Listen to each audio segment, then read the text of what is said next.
Assalamualaikum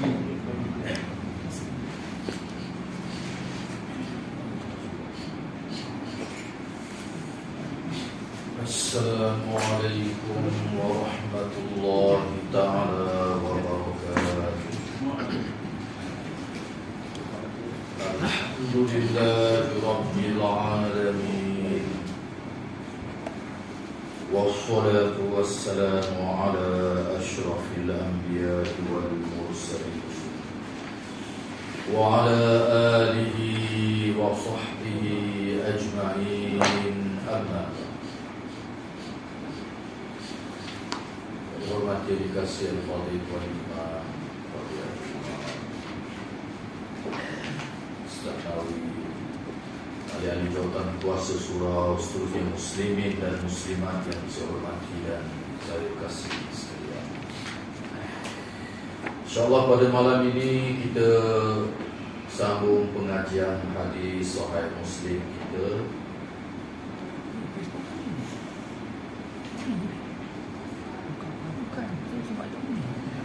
Hadis nombor 335.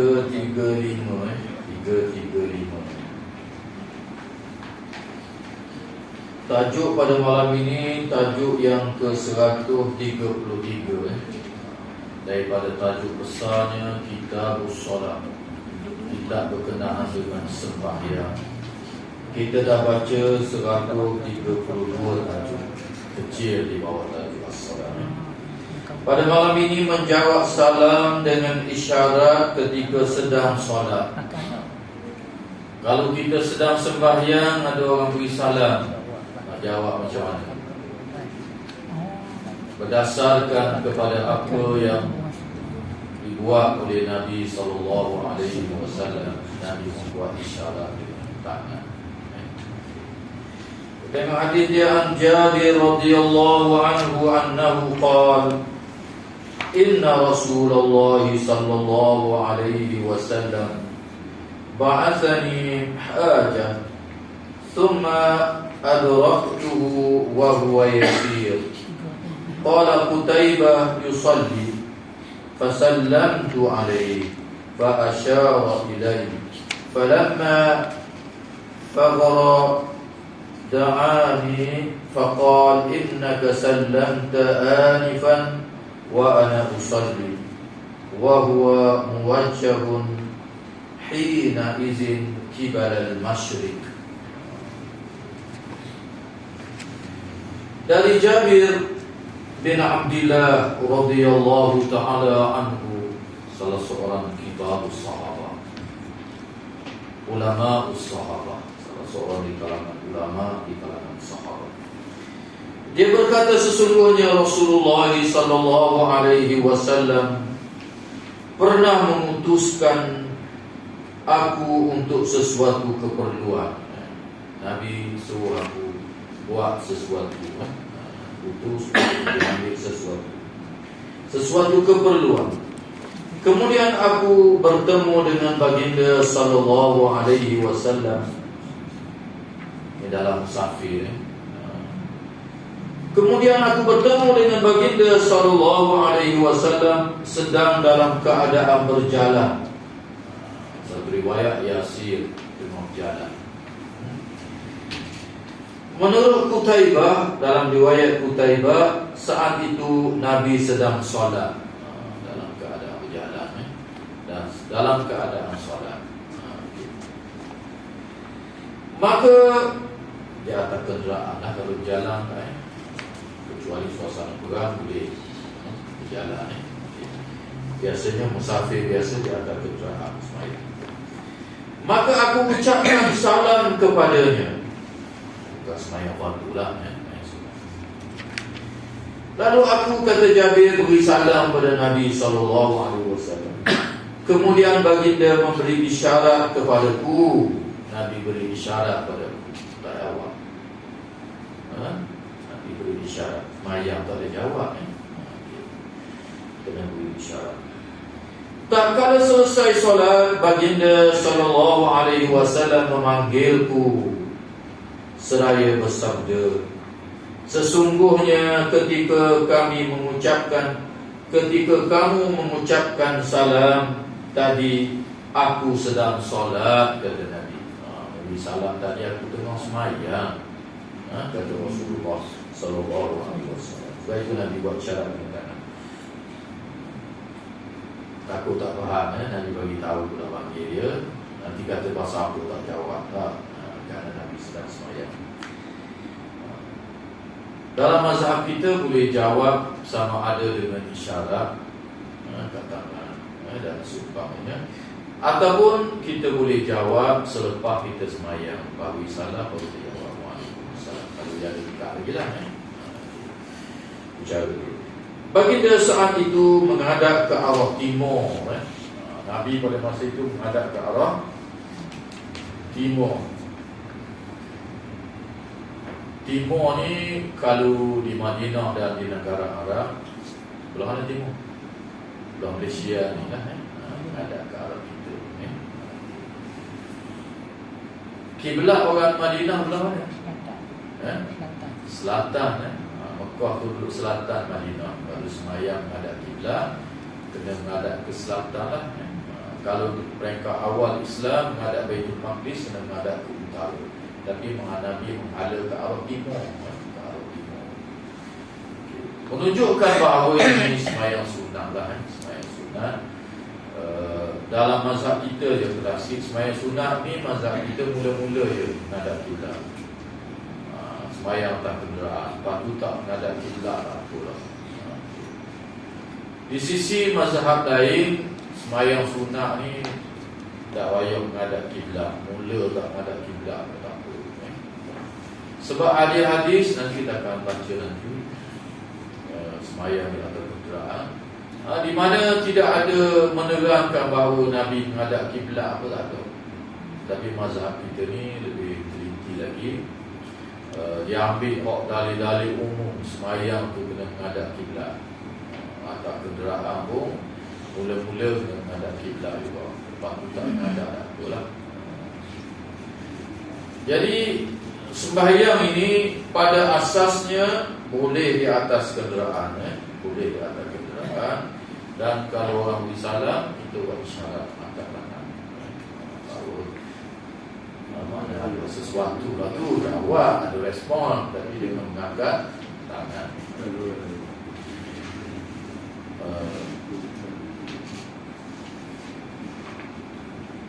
Sembahyang di atas kenderaan ini adalah merupakan salah satu di antara sunnah Nabi. Buatlah selalu. Kalau tak selalu pun jarang-jarang. Saya ingat 30 tahun dulu saya belajar dengan Tuan Guru Haji Abdul Rahman. Biasa dia pesan, dia pun sembahyang kenderaan. Dia kata buat ini sunnah Nabi. Nabi berjalan dia sembahyang di atas betul, di atas imam. Adalah sunnah Rasulullah SAW. Itu termasuk sembahyang witir, Nabi buat di atas kenderaan. Menjadi dalil kepada mazhab kita, sembahyang witir ini tak wajib, sebab Nabi sembahyang di atas kenderaan. Contoh tak diri. Kalau sembahyang fardu, tidak ada Nabi sembahyang atas kenderaan. Sembahyang berjalan tidak ada. Nabi turun dan sembahyang. Kecuali jika sekiranya suasana itu darurah, suka dan seumpamanya. Dalam musafir ada hujan lebat, air berlalu.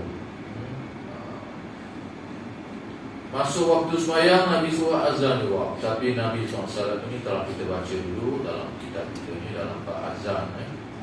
Nabi suruh buka hayya 'alas solah, marilah sembahyang tu. Nabi suruh buka kepada sallu fi rihalikum, sembahyanglah di tempat-tempat kami.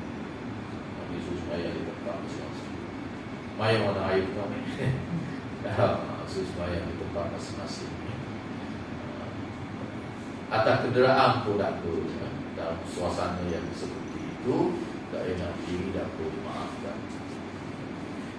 Jangan sutur ni, mesti jangan sutur. Tak motor. Motor pun boleh diri. Bayang tak? Mana kau bayang? Kena duduk ke boleh berdiri? Kalau boleh berdiri, tak pening, tak apa berdiri.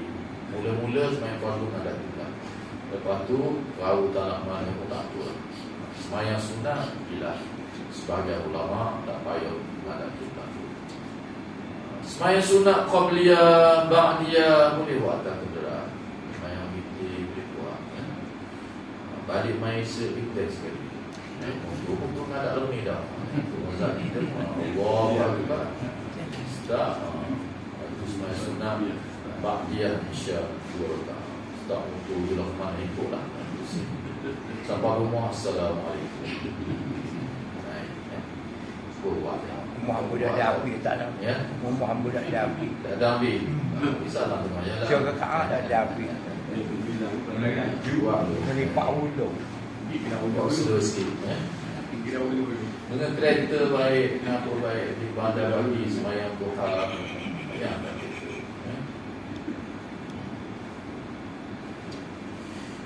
gaduh nak pergi mana, pergi nak pergi sekolah, semayang tak kereta. Tak jadi tak motor pun tidak menjadi halangan. Cuma orang kita ni Tak angkat tangan lah. Apa tak nak. Ya? Takbir tak angkat tangan. takbir tak angkat tangan dah. Apa angkat tangan ni sunat je. Takbir tu yang wajib. Allahu Akbar. Gembok motor angkat dulu. Tak payah angkat tu. Allahu Akbar. Saya bismillah sunat ba'diyah isya. Baca Fatihah. Pokok benda. Sami Allah liman hamidah. Sujud benda sikit. Kalau dah sangat tak apa depan Allahu Akbar. Baca fikir. Allahu Akbar. Baca fikir. Baca belakang orang baca ayat nak yuk dah. Okey. Naik dengan isteri tanya nak beli ikan lagi. Ya Allah Akbar. Mana dah kuat. Awak isyarat tangan kan sampai minum pasal waya tak diam semayang gitu. Waya gitu. Ayah warna tepung aku. Tepuk pakai baju lah, yang pegang atas belakang up. Pegang linga. Gading ya. Pegang linga, pegang satu mazhab. Lagi dalam mazhab Syafi'i kita ada 2 kaul ya. Yang masyhurnya satu laki puan batal, kaul yang kedua tak batal. Okay. Dia pegang tu dia tak ada. Majoriti para ulama keluar dari mazhab. Orang puan kita dah, orang lain tak ni tau. Puan kita lah Orang lain batal. Kawan tak nak. Orang puan lain. Dalam mazhab kita yang boleh kahwin dengan kita lah. Kahwin jauh tak ada orang Lemok dah apa, dengan adik kita dah apa, anak kita kuat dah apa, mahram. Dia tahu nombor 2 ni Kau tahu nombor 2. Nombor 2 pun tak boleh ikut. Kalau nak ikut hak boleh, tidak apa lah. Sebab hadis-hadisnya sahih. Sebahagian jumhur ulama, majoriti para ulama tak ada. Mazhab Hanafi dan lain tak ada. Sebab hadis-hadis sahihnya banyak. Aisyah radhiyallahu taala anha, Nabi semaya siung di pipi. Hari semaya jadi tu imam. Nabi tak berwudu. Itu menunjukkan bahawa tak batal. Tetapi Al-Imam Syafi'i dia berani lah. Di dalam Al-Quran Tuhan sebut kalau kamu menyentuh wanita maka tak akan ambil wudu. Imam Syafi'i faham sentuh biasa je, tapi ulama-ulama lain dia faham sentuh wanita di situ dengan makna ada yang mengatakan bersimpuh, ada yang mengatakan dengan sentuh dalam keadaan bernafsu. Dalam keadaan gairah, kalau sesaja itu tak apa. Sebab hadis-hadisnya banyak. Tapi itu forok lah cabangnya, cabang. Kalau jumpa orang itu biarlah. Kadang-kadang naik motor ni turun untuk pegang tau, sentuh kau. Saya pernah jumpa di satu masjid saya pergi tu. Orang tua dah itu baru ambil ismayang, malu begini dia. Saya bawa ramai saya pun ada. Jadi stove pula. Bagi ambil ismayang pula mesti. Jangan setulah bagi suami pegang itu, jangan setu. Jadi berdasarkan kepada hadis kita ini, Nabi menjawab salam dengan isyarat. Di dalam hadis banyak tentang isyarat ini, banyak tentang isyarat. Artinya boleh dengan cara isyarat. Di dalam hadis Sahih Bukhari, Asma binti Abi Bakrin masuk dalam masjid. Orang semayang gerhana. Dia tak tahu orang dia, lama berkumpul di masjid. Dia tanya Aisyah dia. Orang buat apa ni? Kawan ni semayang. Aisyah tunjuk atas. Tunjuk atas. Maknanya gerhana, pelaku gerhana. Ini itu tak membatalkan solat. Boleh tunjuk.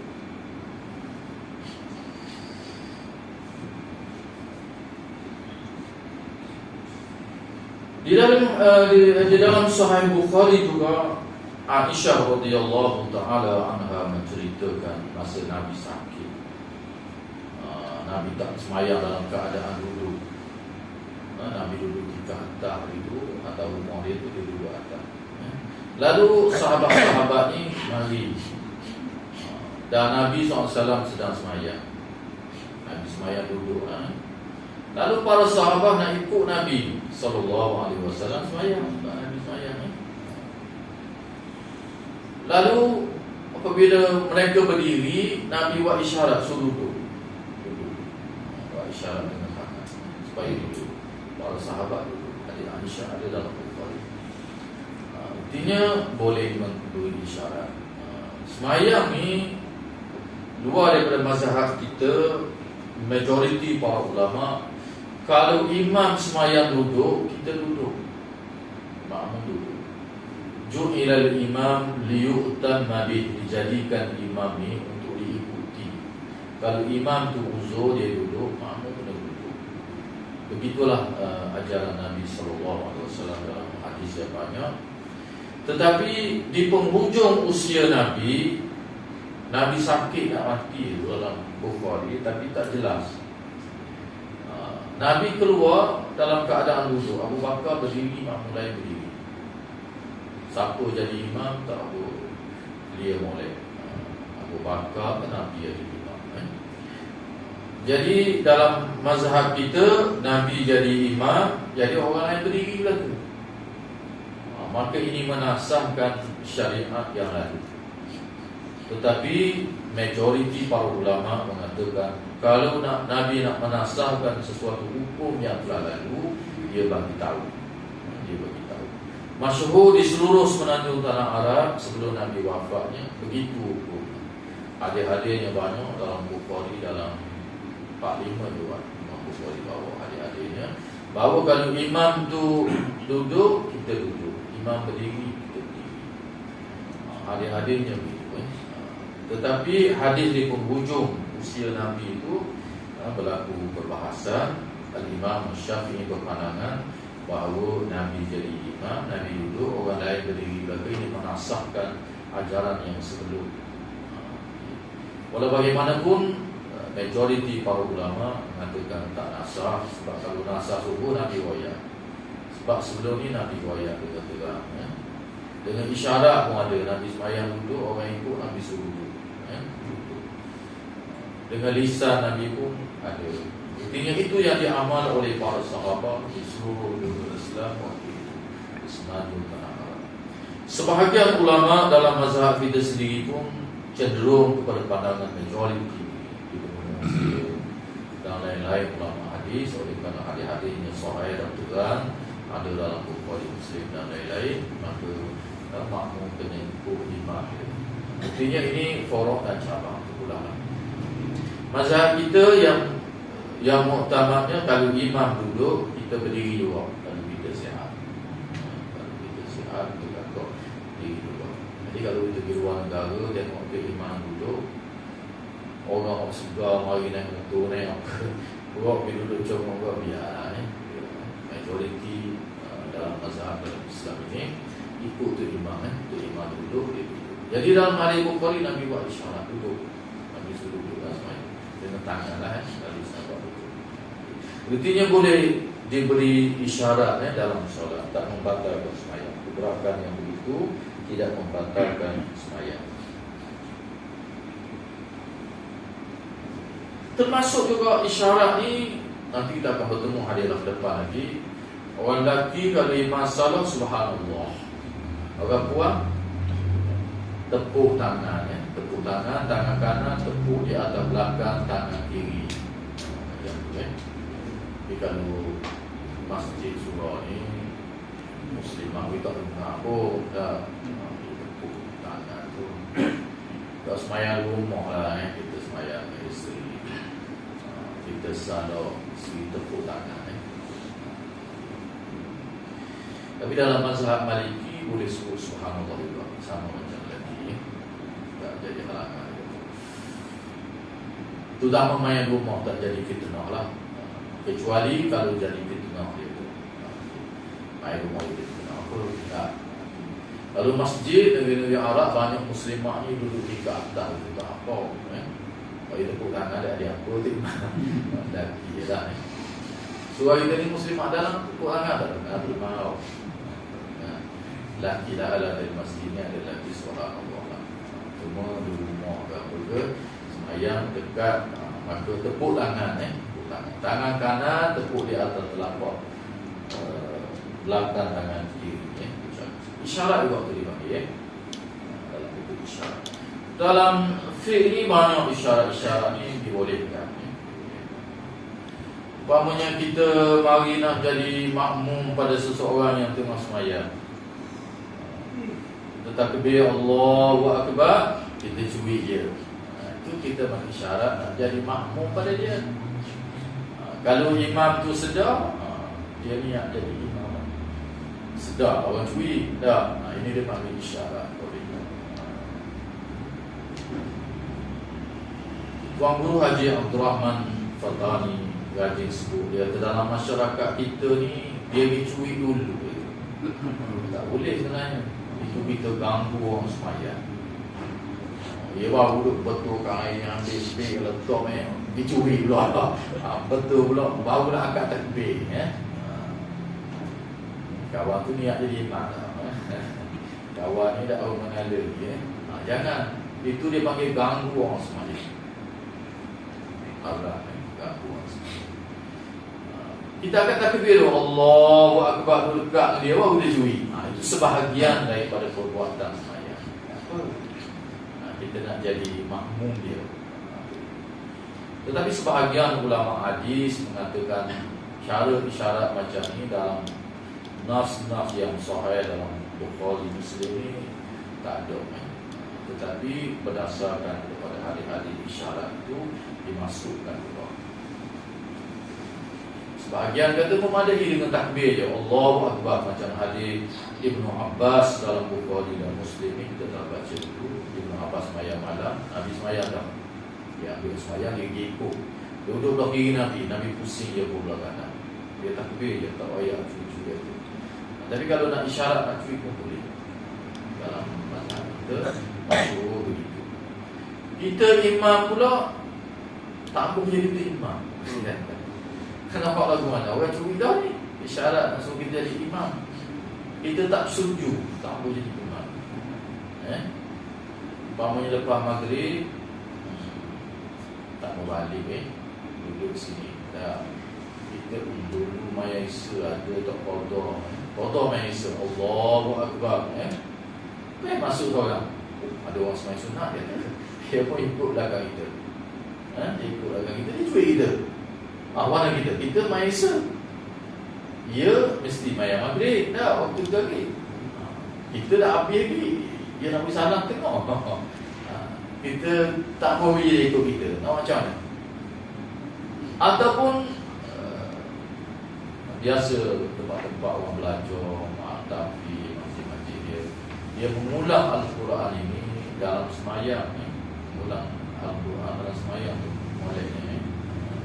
Orang agak biasa dia mengulang dalam semayang sunnah. Jadi dia baca panjang, dia mengulang Quran satu juzuk. Kita main tak ayat gari. Kita satu juzuk tu kat slow dia. Kita lah makmum. Jadi dia nak mengulang.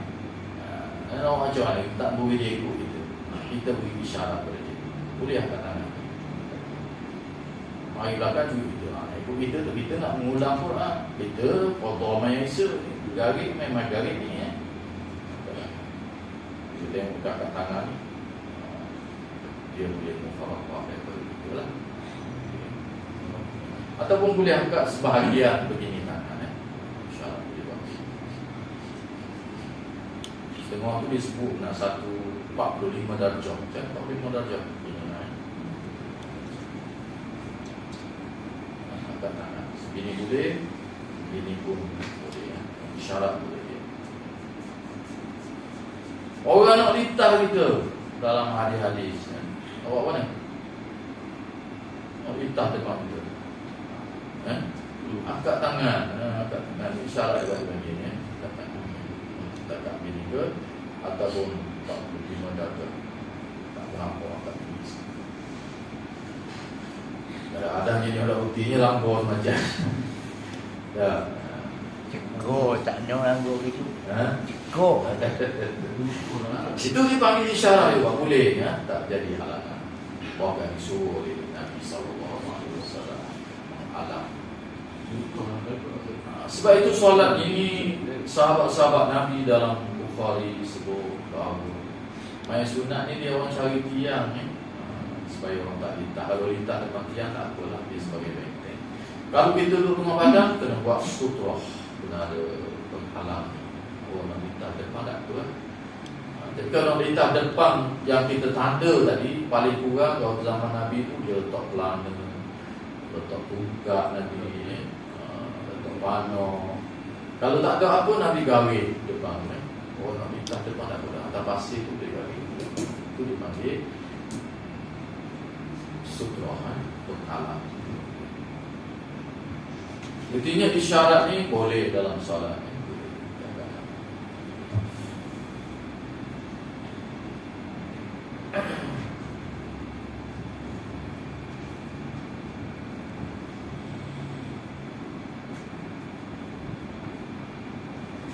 Di dalam hadis yang diriwayatkan oleh Al-Imam At-Tirmizi dalam Sunan At-Tirmizi, Abdullah ibn Umar radhiyallahu anhuma, dia zaman Nabi dia ada baca. Jadi banyak benda juga dia tak tahu Dia pernah tanya Bilal bin Rabah. Nabi mati dah. Dia tanya Bilal bin Rabah. Dia kata bagaimana Nabi SAW menjawab salam ketika dalam solat. Nabi jawab macam mana? Wahai Bilal. Lalu Bilal menyatakan bahawa Nabi SAW memberi isyarat dengan tangannya. Dengan tangannya. Hadis ini Imam Tirmizi kata Hasan Sahih. Ada turut Hasan, sanadnya ada turut Sahih. Guru saya Syekh Syu'ir Al-Arnaud mengatakan hadis ini sahih dilihat pada sanad.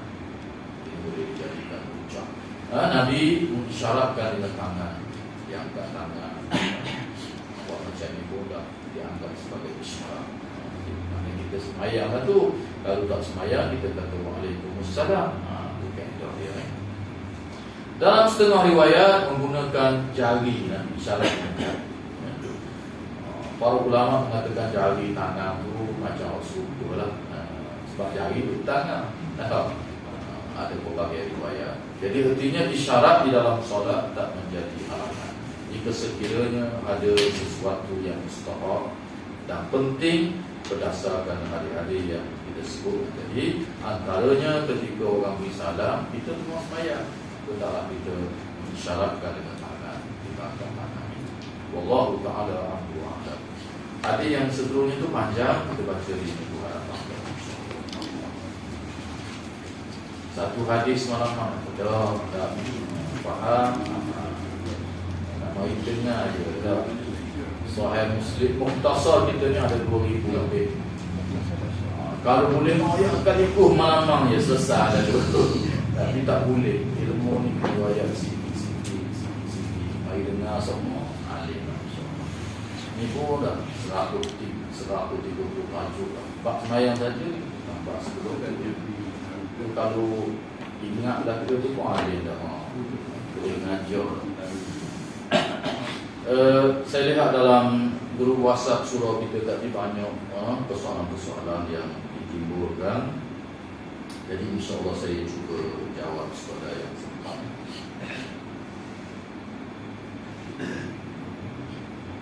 Ada beberapa soalan tadi.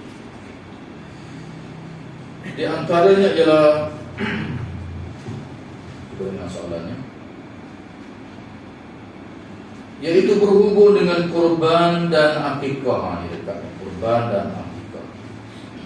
Boleh tak pada seekor binatang, lembu ataupun unta, sebahagian nak kurban, sebahagian nak buat akikah? Binatang boleh, seekor lembu, atas seekor lembu tu sebahagian yang nak akikah, sebahagian yang nak buat kurban. Boleh tak? Pada asasnya di dalam hadis-hadis Nabi SAW, para sahabat menceritakan bahawa di antaranya yang diriwayatkan daripada Jabir bin Abdullah, pernah pada masa tahun Hudaybiyah, perjanjian Hudaybiyah, Nabi ada di sana. Nabi melakukan ibadat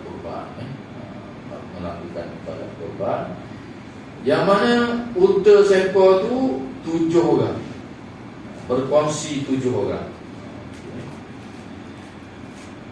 Ada dalam Sahih Muslim, nanti kita akan bertemu hadis di dalam kurban. Hadis-hadis yang lain pun banyak. Nabi ada buat 7 bahagian untuk lembu juga. Bahkan ada hadis sampai 10 bahagian. Sebahagian ulama di antaranya Ishaq bin Rahawai dan ulama-ulama yang sependapat dengannya boleh buat 10 bahagian. Tapi masyhur dalam mazhab kita 7. Buat 10 masyhur kita nak masuk 3-3 ya, sebab 7. Tapi kalau ada kita bertemu, memang ada yang berpendapat demikian. Ada hujah-hujahnya dan dalil-dalil. Berdasarkan kepada hadis ini dan hadis-hadis yang seumpama ini yang kita akan baca nanti insya-Allah, menunjukkan bahawa unta ni boleh kongsi 7 orang atau 10 orang, boleh kongsi.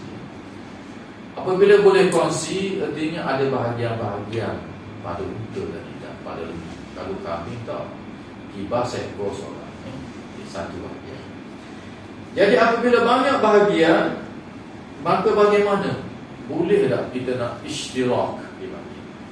Nak berkongsi, satu nak buat akikah, satu nak buat kurban, ataupun 6 nak buat akikah, satu nak buat kurban, 3 nak buat akikah, 4 nak buat kurban. Boleh tak boleh? Ini dipanggil ishtirak.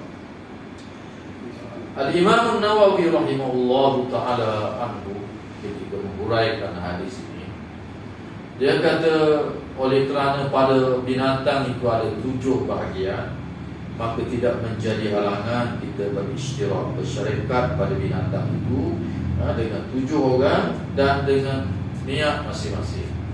Oh, ini nak akikah, ini nak kurban, sebagaimana yang kita amal dalam masyarakat kita. Boleh tak menjadi halangan.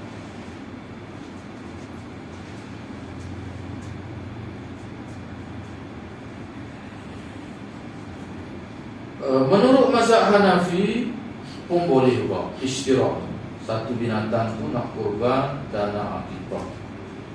Walau bagaimanapun, sebahagian ulama mengatakan di musim kurban ni yang afdalnya kurban. Musim dia, pagi dia kurban, dah kurban lah nak tekun. Akikah ni sepanjang tahun buat lain kali. Okay, buat lain kali. Tapi kalau nak buat juga boleh. Itulah dalam mazhab kita, dalam mazhab Hanafi. Manakala dalam mazhab Malikiyah dan mazhab Hanbali tidak sah kita campur gitu. Sebab dia kata kurban satu ibadah, akikah suatu ibadah, tak boleh bercampur pada satu lembu ataupun satu. Pandangan dia lah, dalil tak apa jelas juga. Tak ada dalil yang terang Nabi larang campur gitu atau buat itu, tak ada. Sebab itulah menjadi khilaf di kalangan ulama. Tapi mazhab kita dan mazhab Hanafi boleh campur.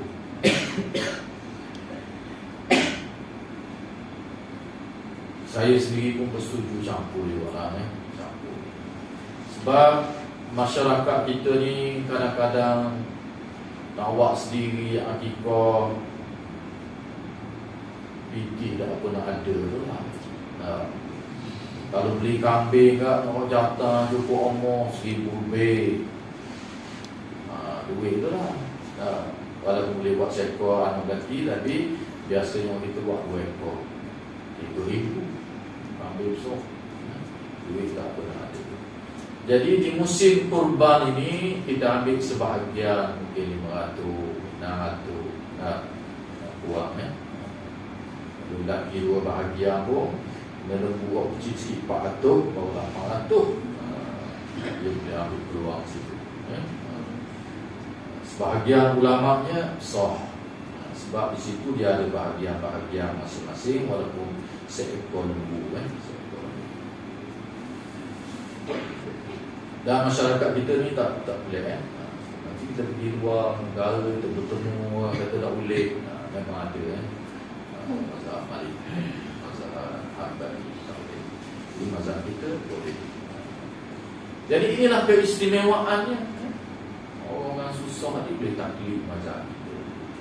Walaupun dia orang Afrika, dia orang Islam ini luas, ijtihad yang luas ni kita boleh pilih yang sepatutnya, yang sesuai dengan perkembangan zaman dan keadaan.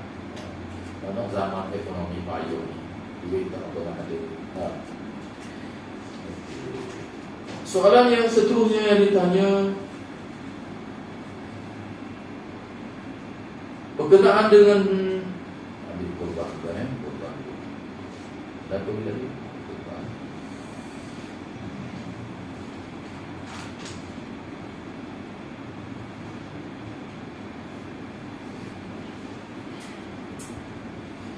Boleh tak kita nak berkorban untuk orang yang telah mati? Ayah kita mati dah, duit kita ada, kita pun kebancak dah. Ingat ayah-ayah tu tak aku nak kurban mana, fikir pun tak apa nak ada. Kita nak tolong kurban dia mana? Anak kita mati, anak tak ada kurban, kita fikir mana pula. Boleh tak kita nak kurban kepada orang yang telah mati? Siapa nak jawab? Tak nak royak. Aku nak beli cantik soalan ini. Jadi berhubung dengan perkara ini pun khilaf di kalangan para ulama. Jumhur ulama, majoriti para ulama, termasuk sebahagian ulama-ulama dalam mazhab kita, mazhab Syafi'iyah kita, mazhab Hanafi, mazhab Maliki, mazhab Hanbali, sah kita korban untuk orang yang telah mati dan sampai pahala kepada orang yang telah mati. Termasuk sebahagian ulama dalam mazhab kita. Berhubung dengan perkara ini dalam mazhab kita ada khilaf. Sebahagian mengatakan tak boleh, sebahagian mengatakan boleh. Al-Imam An-Nawawi rahimahullahu ta'ala anhu ketika menyebut perkara ini,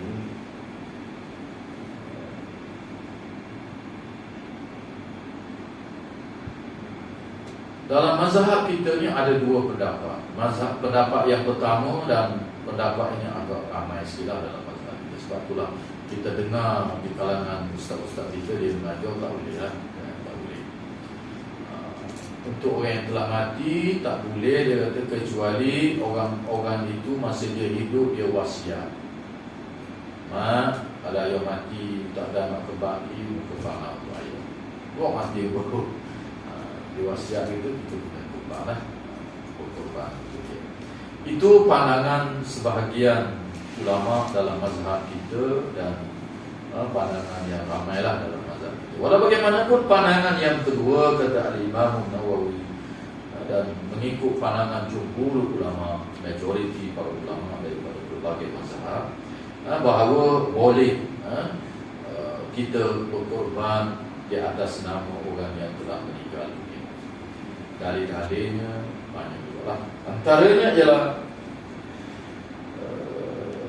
hadis yang diriwayatkan dalam Sahih Muslim, dalam Abi Daud dan lain-lain lagi Sahih serta hadisnya, di mana Nabi SAW ketika dia sembelih seekor kibas, dia sembelih seekor kibas. Pak kita ada kibas? Kambing lah. Kibas ni lain sikit dengan kambing ni. Agak panggil ghanam kambing. Beza sikit. Kibas ni belakang tu dia ada macam lemong gitu kan. Tak tu. Jadi Nabi berkorban kibas. Dia suruh Aisyah radhiyallahu taala anha ambil pisau. Kemudian Nabi suruh asal pisau supaya tajam. Bila pisau itu dibawa pada Nabi, Nabi pun ketika nak menyembelih binatang kibas ini, Nabi membaca Bismillah. Itu dia korban. Berani sembelih. Niat je lah ni. Nabi SAW sebut masa selepas dia baca Bismillah, dia korban itu dia kata, wahai Tuhan, kita pun boleh minta, wahai Tuhan, terimalah korban Muhammad, korban keluarga Muhammad dan umat Muhammad. Korban ini, terimalah korban ini sebagai korban Muhammad, keluarga Muhammad dan umat Muhammad. Bismillah. Itu yang diucapkan. Kita akan bertemu hari ini dalam Sahih Muslim yang kita sampaikan korban, insyaAllah. Jadi berdasarkan kepada hadis yang saya baca tadi, para ulama istinbat, satu majoritinya boleh itulah. Sebab Nabi kata maknanya pahala lah, pahala korban ini untuk Nabi, untuk keluarga dia dan untuk umat dia. Al-Imam Nawawi pun sebut ketika menguraikan hadis ini, kita boleh istirak niat juga, walaupun kambing seekor sebahagian, boleh untuk kita, untuk keluarga kita boleh. Inilah pandangan dalam mazhab kita, kata Imam Nawawi, dan pandangan jumhur ulama, majoriti ulama dalam berbagai mazhab, dan sabit dengan hadis-hadis yang sahih, termasuk hadis Muslim yang saya baca tadi. Nabi kata, terimalah korban ini untuk keluarga dia dan umat dia. Keluarga dia pun ada dah mati. Umat Nabi masa Nabi korban ni ada amal dan juga mati yang untuk korban dalam badar dan sebagainya. Masuklah ke dalam rumah Muhammad. Kalau tak boleh, macam mana Nabi sebut itu? Maka sebab itulah majoriti para ulama berbagai mazhab, termasuk sebahagian ulama dalam mazhab kita, ini kita boleh buat. Sebahagian ulama dalam mazhab kita membolehkan juga, walaupun sebahagian ada yang tak membolehkan. Dalil itu tak ada, dilarang. Tapi daripada ucapan Nabi SAW ini macam boleh lah, macam boleh. Majoriti boleh. Kalau rasa nak buat. Dan ikut orang lama tak boleh buat, tak boleh. Islam ini luas. Kena Abu Ayah tak ada titik apa, tak apa kebangan. Ya. Satu tu untuk keluarga pun tak apa, tak semestinya. Setiap orang kena, seorang je untuk sebahagian. Walaupun kita faham itu, tapi berdasar hadis-hadis boleh diniatkan untuk satu keluarga. Bahkan inilah pandangan mazhab kita, kata Imam Nawawi. Kita pun zaman tak ada duit buat boleh. Dan satu keluarga 7 orang sebuah rumah, buat untuk saudara, buat untuk seekor kambing ataupun satu bahagian korban ini untuk sahaja keluarga sahaja. Boleh niat itu, tidak menjadi halangan. Bahkan disebut oleh Nabi terang yang diriwayatkan oleh Aisyah. Aisyah mendengar dia ada keluasan begitu. Kalau itu rasa ada seperti Baik itu tujuan kita belajar hadis ini supaya kita melihat dalil-dalil yang lebih meluas, pandangan-pandangan mazhab lain. Jadi kita boleh ikut. Mereka ni berdasarkan hadis juga. Hadis yang kita baca tadi ni, ada yang sahih, dia faham begitu. Orang yang kata sebahagian seorang ni yang ambil hadis yang 7 bahagian tadi. Jadi kalau kita gabung dengan hadis-hadis yang banyak ni, baru kita melihat keluasan Islam. Apalagi dalam suasana kita susah dan payah ni, satu keluarga sebahagian.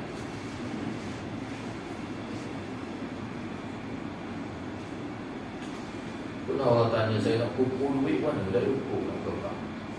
Sekeluarga tak nak kembang, sebahagian pun tak Allah. Kena campur buat duit kata. Maka campur lah. 7 orang, 100 orang, 700 boleh sebab satu bahagian. Kita nak meniatkan untuk satu bahagian boleh. Ataupun sebagaimana yang Nabi sebut tadi, terimalah korbanku. Korbanku ini, terimalah korban ini untuk Muhammad, untuk keluarga Muhammad dan untuk umat Muhammad, untuk keluarga kita. Boleh tidak menjadi halangan. Dan soalan yang terakhir, hampir sedang tak boleh satu soalan lagi. Ada 2 lagi soalan dewasa dia. Satu tangguh. Satu lagi soalan ialah berkenaan dengan musafir. Ini biasa orang tanya sama musafir. Musafir, hari Jumaat kita musafir, dia tanya. Kita nak semayang Jumaat ke nak boleh kita nak semayang jamak kosor je, nak semayang zuhur, boleh tak? Kita tak boleh semayang Jumaat. Dalam keadaan musafir, boleh tak? Nak semayang zuhur, nak buat jamak kosor. Jawab dia boleh. Boleh, tak jadi halangan. Sabit juga ada di hadis. Di antaranya ialah Nabi SAW dalam haji, dalam ibadah haji yang hari Arafah itu jatuh hari Jumaat. Hari Arafah itu jatuh hari Jumaat.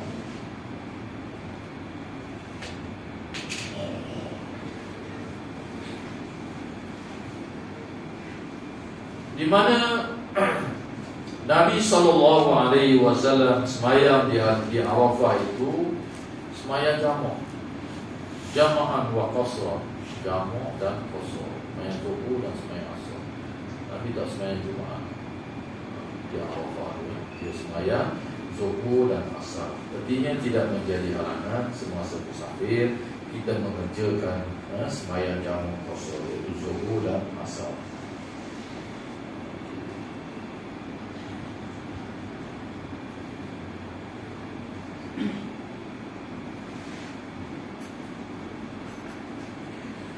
Dalam mazhab kita ni ada sedikit perbahasan, luar dari mazhab kita tak ada masalah. Iaitu orang yang musafir hari Jumaat ni, boleh tak dia tinggal Jumaat ni? Boleh tak dia tinggal Jumaat? Ini berlaku perbahasan. Kaul yang muktamad dan masyhur dalam kitab-kitab fiqh mazhab kita, kalau seseorang itu dia musafir sebelum daripada waktu subuh hari Jumaat, sebelum daripada waktu subuh, boleh membagi 4 pagi dia keluar, maka dia tak wajib Jumaat hari itu, tak wajib Jumaat. Kira boleh jamak, boleh kosor. Tetapi jika sekiranya dia keluar selepas subuh, pukul 8 dia baru keluar, kaul ini wajib Jumaat. Berat silah pandangan ini.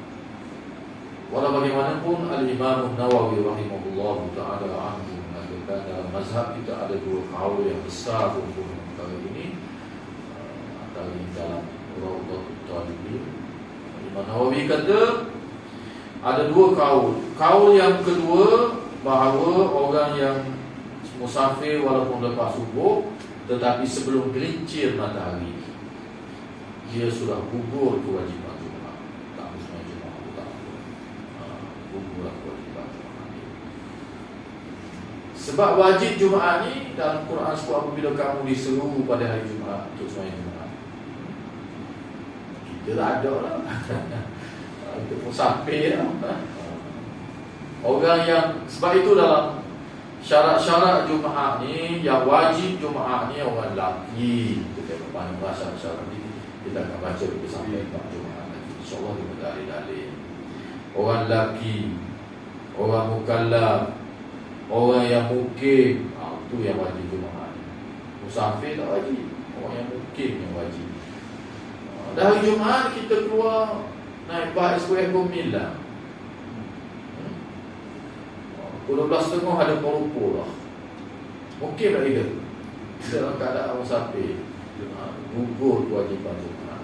Tapi kalau ikut kau yang utama ni, kita cari masjid Allah itu. Susah ke bayar? Susah lah. Islam ni din yusru, agama yang mudah. Maka kita ikut kau yang kedua. Sebab zaman dulu orang musafir ni naik motor, naik apa ni, biasa dia musafir malam. Itu yang timbul apa, main musafir sebelum subuh ni. Nyusah memang dia orang tak panas siang dah pasti. Dia musafir malam. 10 malam atau 8 malam atau siang hari dia berehat mana-mana kalau panas. Jadi tengok kepada suasana dan keadaan. Banyak ulama cenderung ambil pandangan yang kedua di dalam mazhab kita. Mufti wilayah persekutuan pun cenderung pada kaul yang kedua ini dengan perkembangan zaman hari ini. Itu penting kita tengok kepada kepelbagaian pandangan, terutama dalam dalil-dalil yang tak bergelar macam ni. Maka kalau kita tengok hari ni orang musafir dengan kapal terbang, dengan kereta api, dengan bah jaguar tu jarang 4 pagi. Ada bah sepuluh kereta pagi. Terbang 4 pagi. Tak ada. Pukul 8, pukul 9, pukul 10. Jadi rumit kita dalam perjalanan. Kita musafir, kalau kata keluar musafir lepas subuh, wajib Jumaat semacam. Lagu mana kita naik bahagian kereta api orang, betul bahagian boleh nak landing sekejap, berdiri Kuantan semayang. Payah. Kita naik kereta sendiri berada di Lebuh Raya, keluar susu, keluar begitu gini. Islam ni agama mudah. Tujuan untuk jamak kosor tu pun untuk memudahkan orang yang musafir. Jadi kalau jadi payah ni, maka Islam membuka ruang yang lebih mudah. Maka di sana ada pandangan-pandangan. Dalam mazhab kita, pandangan yang kedua dalam mazhab kita, ramai juga ulama yang berpendapat demikian, bahawa apabila musafir dia, okey, boleh jamak kosor dulu. Tapi janganlah dia musafir tu lepas gelincir matahari dah. Satu orang musafir, orang bang nak wajib lah dia mungkin lagi. Dia dalam keadaan mungkin, dia wajib semayang. Kalau dia keluar pukul 9, naik masjid pula, 12.30 tu Porupo lah, wajib semayang, cari sejid pula lah. Sedangkan dia dah musafir lah, bahkan duduk di Porupo lah, maka tak wajib, gugur kewajipan semayang tu. Banyaklah hujah-hujah dia, panjang juga saya tengok. Antaranya hujah-hujah para ulama yang berpendapat demikian ialah sebab dalil yang terang berhubungan dengan perkara ini tak ada. Ijtihad para ulama. Wajib Jumaat ni, ya, tapi dalil-dalilnya banyak. Antaranya ialah mungkin. Dan kita musafir. Kita bertolak pukul 10. Pukul 12.30 duduk di Temeloh dah. Musafir dah, lebih dua halal dah. Dikiaskan di antara hujahnya, dikiaskan kepada zakat. Hukum zakat. Zakat binatang ternak, dia ada kambing berapa jumlah dia, unta berapa ekor, 5 ekor, lembu ada 40 ekor dan sebagainya. Apabila cukup nisab dan cukup haul, cukup setahun tempoh dia, maka wajib keluar zakat binatang ternak tadi. Berapa ekor ada, kita akan baca nanti dalam hadis tentang zakat ni. Takdir kata setahun ni setahun Islam lah, bulan Islam ni. Nak cukup haus setahun, 2 bulan ni cukup haus. Lembu ada 80 ekor, kena zakat tak? Kena zakat. Cukup nisab tu 40 ekor. 2 bulan lagi patutnya cukup haus setahun. Jadi jual. Tinggal 10 ekor je. Tak ada lah, kenapa tak nak ni? Cukup setahun, tak ada lah. Jual. Kena zakat tak? Tak kena lah, tak cukup haus setahun. Cukup setahun, binatang pula tak cukup nisab. Lagi jual, tempoh cukup setahun lagi jual. Terlalu 3 bulan, beli pula ada 100 ekor pula. 100 ekor kalau zakat dah, tapi setahun dalam tempoh setahun. Dia boleh, kalau takdir dia buat begitu, dari segi zakatnya tak wajib lah. Sepatutnya dia tak sabak itulah keluar zakat lah. Bawa ada besar zakat tu. Dan kalau takdir dia dah buat begitu dia jual, maka tak wajib zakat. Sebab tak cukup haus, walaupun tempoh dia sebulan. Begitu juga sembahyang Jumaat. Yang wajibnya ialah masuk subuh. Dia pukul 10 musafir lah di Pulau Pinang. Pukul 1 duduk di Macam. Maka kaul yang kedua ini gugur Jumaat pada dia. Jadi mudah pertama ke mudah yang kedua? Itu mudah lah. Kalau rasa susah, ambil yang kedua. Rasa ada masjid di perjalanan kita, segera sembahyang. Habis itu terpulang pada dia. Bahkan kalau susah semua, jamak ni rumah pun tak perlu. Okay. Kena riwayat pada orang yang belajar juga ni, kena riwayat pada waktu jadi pembahasan. Sebab mazhab kita ni yang muktamadnya kena keluar daripada kampung baru boleh jamak. Tetapi luar daripada mazhab kita, di peringkat tabi'in, di antaranya Rabi'ah, ulama tabi'in yang besar, baru tabi'in yang ada di Masjid Nabawi. Dia nak pergi musafir mana-mana, dia jamak di rumah dia. Nampak? Kau yang macam ni pun ada. Ulama-ulama pun dia jamak di rumah dia. Kalau ada ilmu, luar Islam ni lalu kita. Baru ni dalam tahun lepas ada kontroversi orang tanya Dr. Abdul Basit, model Pondok Sungai Riyad. Orang tanya dia, musafir daripada Kuala Lumpur tadi, anak-anak kecil, ayuh begini ni nak jamak takhir, nak buat di rumah, boleh tak? Dia jawab boleh. Jadi zaman sikit orang tengok belakang. Jadi orang baca sikit-sikit ni kan, oi, mana boleh dia tu buat di rumah? Siapa ada rumah dah? Kan? Kalau kita ni kata tak boleh, kita ni kata tak boleh. Dia baca tiga hotel je, tak baca banyak lagi. Kita baca banyak dia akan bertemu. Nanti insyaAllah kita akan bertemu dalam Sahih Muslim ini, bahawa Nabi ada jamak di Madinah dalam keadaan hadis riwayat Ibn Abbas.